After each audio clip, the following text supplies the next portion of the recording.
কি হলো? তো আর্জেন্টলি ডাকি, কিছু হয়েছে? দেখ আমি ঘুরিয়ে কথা বলবো না, তাই আমার টাইম ওয়েস্ট করিস না। মানে আমি বুঝতে পারলাম না কি বলছিস। তুই তোর কেরিয়ার নিয়ে একদম সিরিয়াস নস। সারাদিন ঘুরে বেড়াচ্ছিস, না কোনো জব না কোনো ইনকাম। এভাবে চলবে কি করে বলতো? আর আমাকে রাখবে কি করে? এতদিন তো এসব কথা ওঠেনি, তাহলে হঠাৎ? দেখ বাড়ি থেকে অনেক প্রেশার দিচ্ছে বিয়ে নিয়ে, আমার জন্য অনেক সম্বন্ধ আসছে, আমি সব রিজেক্ট করে দিচ্ছি, কিন্তু আর কতদিন?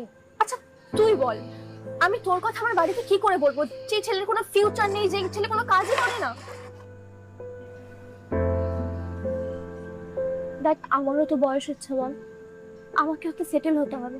তাই ভালো হয় আমরা এখানেই থাক, আর তুই নিজের ফিউচারটা নিয়ে একটু ভাব।